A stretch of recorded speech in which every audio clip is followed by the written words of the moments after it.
You may know our very funny next guest from his career in stand-up or from Dancing with the Stars, but this blue-collar comic is now hosting an auction show. Please welcome Bill Engvall. Hey, hey. Hey, hey. How are you today, Bill? Hey, everybody.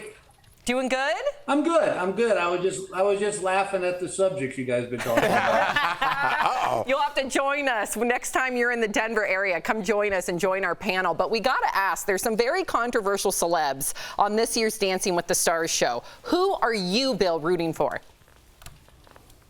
I'm rooting for Emma Slater, my old partner. I think that she's got a really good chance. I think it was way too long before they finally made her a regular Dancing with the Celebs, but they're always looking for controversy. Yeah, I mean, controversy sells. And the thing about about Dancing with the Stars is, I figured out early on, listen, yeah, it's a competition, but if it was a true dance competition, we wouldn't have been asked to do it. That's a very great way to look at it. And, you're kicking off your farewell stand-up tour. And I just want to say this, and they always make fun of me because I go off script, but I've been a comic for 15 years, and I remember seeing you on A&E's Evening at the Improv back before internet, everything, and you were one of the comics I saw. And so it's been a pleasure to watch your career, a legendary career. So thank you for that. Listen, you say stuff like that, you can go off the script anytime you want. Man, it's true, brother. Now, you've been doing this 42 years. Wow. We could all be so lucky. I'm going to ask you a tough question here.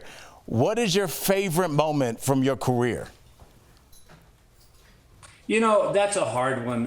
There's been so many, but I think personally, and as a stand-up, when I won 1991, when I won the Best Male Stand-Up, I was up against, it probably shouldn't even been included in the group that was there, but the fact that they had let the fans vote, that was the first year they had let that happen, and I got voted as the winner. That meant a lot to me because, A, it let me know that I belong, and 2, that I was on the right path with the fan base. That's big. Bill, I'm a little disappointed because we did a movie, Wish for Christmas, together. I thought you were going to say that was your number one moment. I would tell you that was a fun movie to do. And listen, the retirement is not from everything. I really want to start concentrating on acting and doing stuff like that because I really enjoyed Wish for Christmas. I was in a movie called The Neighbor where I played a guy that kidnaps and murders people, which was really fun to do.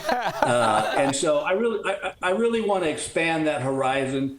It's just, I've got a new grandbaby now, which, by the way, lives in Denver, so I'll be in that area. Yay! And yeah, she's a peach, and so we'll be back. But I want to be, really be a part of her life. And also, I got to tell you, you mentioned the husband-wife thing. My wife has been so brilliant through these 42 years. Never once did she say, "Why do you got to go?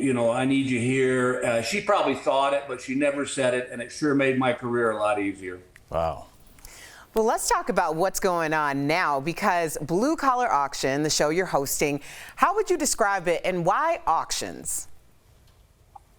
Well, it was interesting. I've had a lot of shows pitched to me, and one of the things I really loved about this show is you don't have to be a millionaire to bid on these things.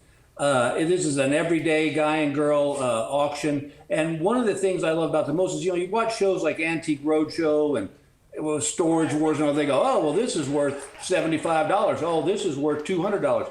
It doesn't matter. It's what the bidders are willing to pay. I mean, I can sit here all day long and tell you my tickets are worth $100,000 each, but if you're only willing to pay 20, guess what they're worth?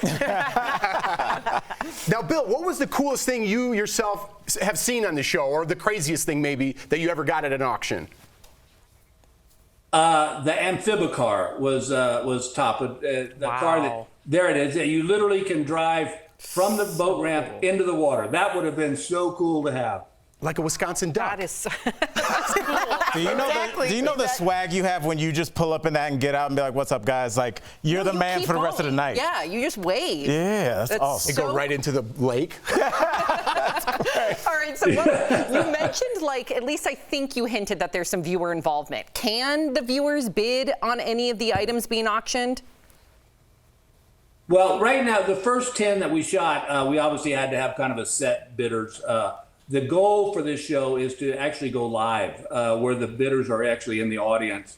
And there's going to be a website, bluecollarauction.com, where there will be items on there that you can actually bid. And the thing I love most about the show, I don't sit there and go, hey, I got 40, I got 45. I just visit with the sellers while the bidders are putting in their bids. And that's my favorite part because, man, there's some characters.